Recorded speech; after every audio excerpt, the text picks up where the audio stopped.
तो इसका interest on capital find out करते हैं। क्या लिखेंगे? Interest on capital. आपकी इच्छा है आप कुछ भी पहले फाइंड आउट कर सकते हैं, लेकिन हम अगर अकॉर्डिंग टू क्वेश्चन चलेंगे, लाइन वाइज चलेंगे, तो हमारे पास क्वेश्चन इजी भी रहेगा और कोई चीज हमारे पास छूटेगी नहीं बोर्ड के अंदर। 8% से इंटरेस्ट ऑन कैपिटल निकालना है हमारे पास। तो एन की कैपिटल है मेरे पास 20,000। इसका जो मेरे पास रेट ऑफ इंटरेस्ट है वह 8% और मंथ है हमारे पास जो डेज में गिवन है 2019/365। तो 2020 गए। अब हमारे पास यहाँ एक टिक लगाएंगे, हमारे पास है 73 से डिवाइड हो जाएगा। तो 73 3 जा 73 5 जा 5 1 जा 5 4 जा, तो आ जाएगा हमारे पास 8 4 जा 32 और 3 960। तो इसका इंटरनल कैपिटल आ गया हमारे पास 960। Hey everyone, welcome back to commerce की नगरी। कॉमर्स की नगरी एक चैनल और प्लेटफॉर्म है जहां आपको मिलता है complete solution of accountancy chapter wise. हमारा जो चैप्टर चल रहा है वो चल रहा है डेट ऑफ पार्टनर, और आज का जो हमारा क्वेश्चन है वह मोस्ट इंपोर्टेंट क्वेश्चन, जो एक कंप्लीट क्वेश्चन है जिसके अंदर हमें जनरल एंट्री भी करनी है और उसका डिसीज पार्ट का भी बनाना है। तो चलिए स्टार्ट करते हैं। सबसे पहले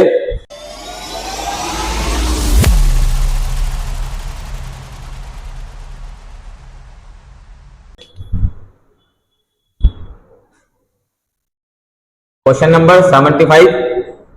ये कहते हैं 3 पार्टनर हैं एल एम एंड एन।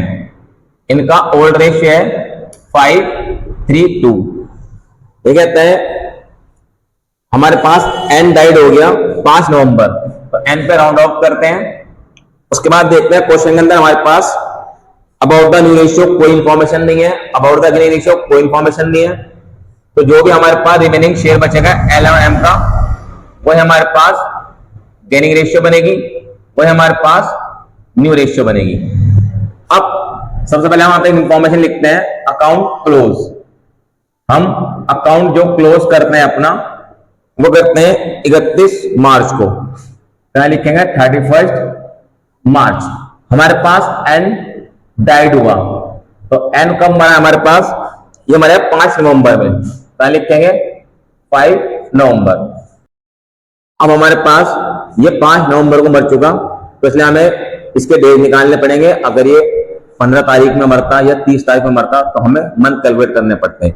तो अब सबसे पहले हम यहाँ पे डेज निकालते हैं। ठीक है, 5 नवंबर को मर चुका, तो हम अप्रैल से स्टार्ट करते हैं। अप्रैल, मई, जून, जुलाई, अगस्त, सितंबर, अक्टूबर एंड नवंबर।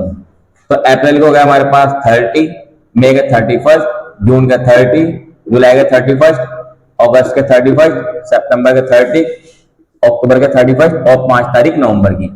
जिस दिन वो मरेगा वो डेट हमें कैलकुलेट करना पड़ेगा। अब इन सबको प्लस कर लेंगे, ये जाएगा 7 3 21, 210 दिन तो आ गया हमारे पास। 30 को गिन लेंगे और 1 2 3 4 और 5, ये आ गया हमारे पास 219 डेज। देखो हमारे पास 3 डेट गिवन होगी, उसके अलावा 4 डे कोई गिवन होगा डेट ऑफ पार्टनर के अंदर। कोई भी पार्टनर या तो जिंदा रहेगा 73 डेज, या जिंदा रहेगा 146 डेज, या जिंदा रहेगा 219 डेज। ये कंफर्म है 100%। इन 3 डेज के अलावा कोई और डेज हमें क्वेश्चन अंदर गिवन नहीं होगा। तो अगर आपको नहीं पता हमारे पास 30 का डेज होता है, 31 का होता है, तो हमने बच्चों ने एक चीज सीखी थी। हमारे पास जो ये होता है यहाँ पे, ये मंथ होता है 31 का और ये मंथ होता है 30 का। तो आप यहां से दे देना जनवरी, फरवरी, मार्च, अप्रैल, मई, जून, जुलाई, अगस्त। इस तरह हम डेज निकाल लेंगे। और फिर भी समझ में नहीं आएगा तो एक अंदाजा लगा लेना। जैसे हमारे पास 5 मंथ या 4 मंथ के आसपास कोई जिंदा रहा है और डेज के अंदर 146 होगा। अगर वो 2.5 महीने के अंदर जिंदा रहा और डेज में गिवन है तो 73 होगा। जैसे कि हमारे पास 7 महीने तक जिंदा रहा और डेज के अंदर हमें फाइंड आउट करना पड़ा तो 219। अभी कहता है हमारे पास एन जो डाइड हो गया हमारा 22 नवंबर को, तो उसके एग्जीक्यूटर को अकॉर्डिंग टू पार्टनर डीड क्या क्या देना है? कैपिटल। ये हमें बार बार पता है कि हमारे पास कैपिटल के लिए इंफॉर्मेशन हो या ना हो, उसके कैपिटल को हमें देना ही देना है। उसके बाद वो कहता है इंटरेस्ट देना है 8% कैपिटल के अंदर। तो इसका interest on capital find out करते हैं। क्या लिखेंगे? इंटरेस्ट ऑन कैपिटल आपकी इच्छा है, आप खुद भी पहले फाइंड आउट कर सकते हैं, लेकिन हम अगर अकॉर्डिंग टू क्वेश्चन चलेंगे, लाइन वाइज चलेंगे, तो हमारे पास क्वेश्चन इजी भी रहेगा और कोई चीज हमारे पास छूटेगी नहीं बोर्ड के अंदर। 8% से इंटरनल कैपिटल निकालना है हमारे पास, तो एन की कैपिटल है मेरे पास 20,000। इसका जो मेरे पास रेट ऑफ इंटरेस्ट है वह है 8% और मंथ है हमारे पास जो डेज में गिवन है 2019/365। तो 2020 गए। अब हमारे पास यहाँ एक टिक लगाएंगे, हमारे पास है 73 से डिवाइड हो जाएगा, तो 73 3 जा 73 5 जा 5 1 जा 5 4 जा, तो आ जाएगा हमारे पास 8 4 जा 32 और 3 960। तो इसका इंटरनल कैपिटल आ गया हमारे पास 960। उसके बाद वो कहता है रिजर्व देना है, इसके लिए भी इंफॉर्मेशन हो या ना हो, जितने भी एक्यूमुलेट प्रॉफिट है या लॉस है उनके लिए इंफॉर्मेशन होगी तो भी देंगे, नहीं होगी तो भी डिवाइड करेंगे, डिस्ट्रीब्यूट करेंगे, जो डिसीज पार्टनर है उसको देंगे।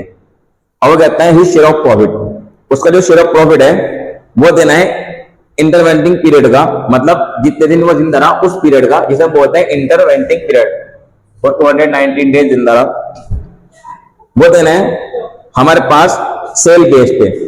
और सेल बेस पे देना है, तो जब भी हमारे पास सेल बेस का गिवन होगा तो हम मंथ नहीं रखेंगे, मंथ कैलकुलेट करेंगे नहीं सेल बेस के लिए।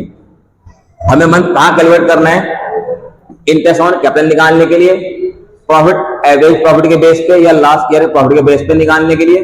अगर हमारे पास प्रॉफिट सेल बेस पे कहता है तो हमें मंथ निकालने की नीड नहीं है, तो उसने कहा जो इसका शेयर है प्रॉफिट का, जो उसे इस इंटरवेंटिंग पीरियड का, मतलब 219 दिन का, जितने दिन वो जिंदा रहा इस दिन का जो हमें उसको प्रॉफिट देना है वो सेल बेस पे देना है।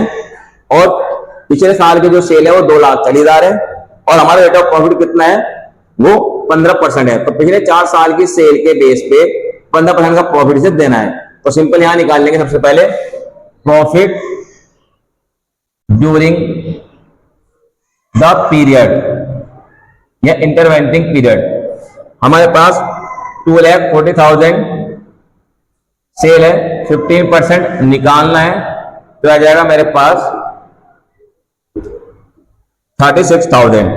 अब 36,000 हमारे पास प्रॉफिट आया, अब इसमें इसका शेयर निकाल देंगे, तो इसका शेयर आ जाएगा मेरे पास, यहां लिखेंगे एन शेयर इन प्रॉफिट 36,000 पे 2/10 करके निकाल देंगे, ये जाएगा 7,200। अब ये कहते हैं हमारे पास गुडविल जो निकालनी है वो कैलकुलेट करनी है thrice the average profit of the last 4 year, मतलब पिछले 4 साल के एवरेज प्रॉफिट का थ्राइस करके, यानी नंबर परचेज 3 रख के गुडविल फाइंड आउट करनी है। लेकिन वो कहते हैं एवरेज प्रॉफिट का लेस 25%, मतलब जो एवरेज प्रॉफिट है उसका 25% निकाल के फिर थ्राइस करके फिर 3 से मल्टीप्लाई करके उसके बाद हमें इसकी गुडविल फाइंड आउट करनी है। तो चलिए सबसे पहले हम लिखते हैं गुडविल का formula, good is equal to average profit multiply number of year purchase. अब एवरेज प्रॉफिट निकालते हैं, एवरेज प्रॉफिट का फॉर्मूला है total profit upon total year. अब टोटल प्रॉफिट मेरे पास 4 साल के प्रॉफिट गिवन है 10,500, 12,000, 12,500, 13,000, इन सबको प्लस करके 4 से डिवाइड करेंगे तो प्लस करके आया 48,000, 4 से डिवाइड करके आया मेरे पास 12,000। एपी तो आ गया 12,000, लेकिन एपी का 25% लेस करना है, क्या लिखेंगे एपी 12,000 लेस या माइनस 25%, तो 12,000 का 25% आ जाएगा 3,000, तो हमारे पास एक्चुअल एपी आ गया 9,000। अब 9,000 में नंबर परचेज कहते हैं 3, तो 3 से मल्टीप्लाई करके आ जाएगा 27,000। अब हमें इसका शेयर निकालना है, तो इसका शेयर है हमारे पास, यहां लिखेंगे N share in goodwill, N का शेयर निकालना है गुडविल में, तो हमारे पास 27,000 में एन का शेयर आ जाएगा 2/10 करके 5,400। अब हमारे पास 5,400 एन का शेयर आ चुका, तो अभी क्या करेंगे, अभी कहता है pass necessary journal entry and write the account of the executive of N. सबसे पहले इसकी जनरल एंट्री करनी है, उसके बाद फिर क्या एग्जीक्यूटिव अकाउंट बनाना है। तो हम पहले जनरल एंट्री करते हैं। तो हम एंट्री करेंगे, सबसे पहले गुडविल की एंट्री करते हैं। तो गुडविल क्या क्या एंट्री होगी हमारे पास, L's capital account debit, M's capital account debit to N's capital account. तो एन का शेयर है गुडविल में 5400। अब इस 5400 को डिस्ट्रीब्यूट करेंगे जीआर में। जीआर है हमारे पास 5/3। तो 5400 को 8 से डिवाइड करेंगे तो आ जाएगा हमारे पास 675। अभी 675 की मल्टीप्लाई हम 5 से करके एल में डाल देंगे तो आ जाएगा हमारे पास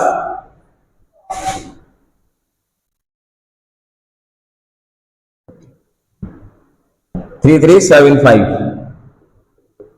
और 3 से मल्टीप्लाई करके डाल देंगे हम एम में तो आ जाएगा हमारे पास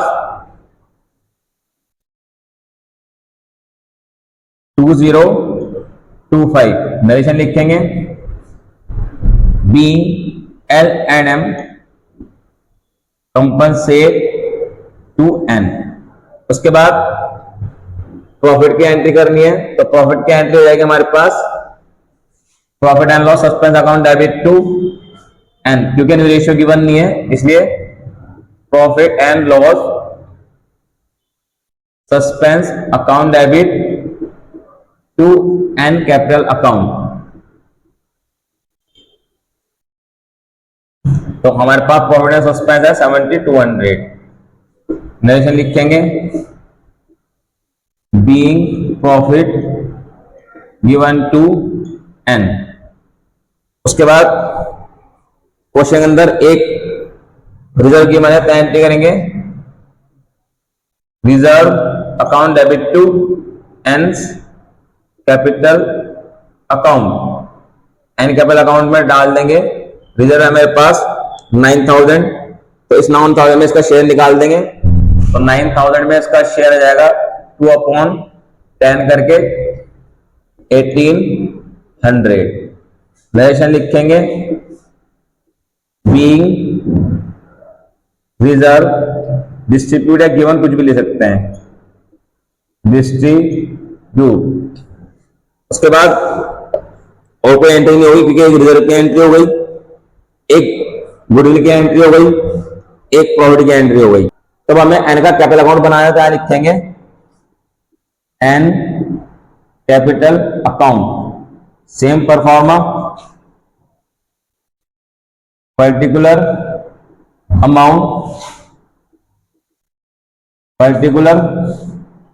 अमाउंट, ये क्रेडिट साइड, ये डेबिट साइड। तो सबसे पहले लिखेंगे बाय बैलेंस ब्रॉट डाउन, जो ओपनिंग बैलेंस है। तो एन का ओपनिंग बैलेंस हमारे पास 20,000। उसके बाद इसकी गुडविल की एंट्री करेंगे by L capital by M capital. तो यह आ जाएगा 33752025। उसके बाद लिखेंगे by profit and loss suspense account, यह हमारे पास 7200। उसके बाद लिखेंगे बाय रिजर्व अकाउंट, यह हमारे पास 1800। उसके बाद हमारे पास रह गया इंटरेस्ट ऑन कैपिटल। तो उसके बाद लिखेंगे बाय इंटरेस्ट ऑन कैपिटल, यह हमारे पास 960। अब सबको प्लस कर लेंगे तो आ जाएगा हमारे पास 35,360। तो बोथ साइड लिख देंगे, बंद कर देंगे अकाउंट 35,360 और यहां लिखेंगे to N executor account, to N's executor account 35360। तो इसके साथ हमारा क्वेश्चन कंप्लीट। आई होप ये क्वेश्चन आपको अच्छे से समझ में आ चुका होगा। इस क्वेश्चन के अंदर जितने भी हमारे पास मेन टॉपिक था, मोस्ट इंपॉर्टेंट टॉपिक था, वो सारे अच्छे समझ में आ चुका होगा। और आपको वीडियो चलेगी तो आप वीडियो को लाइक करें एंड कमेंट करें एंड शेयर करें अपने सारे फ्रेंड को जो ढूंढ रहे हैं एक चैनल, एक ऐसा प्लेटफॉर्म जहां पे कंप्लीट सॉल्यूशन मिलता है अकाउंटेंसी का चैप्टर वाइज। मिलता है जल्दी वीडियो के अंदर न्यू कॉन्सेप्ट के साथ। Thank for watching my video. Have a nice day.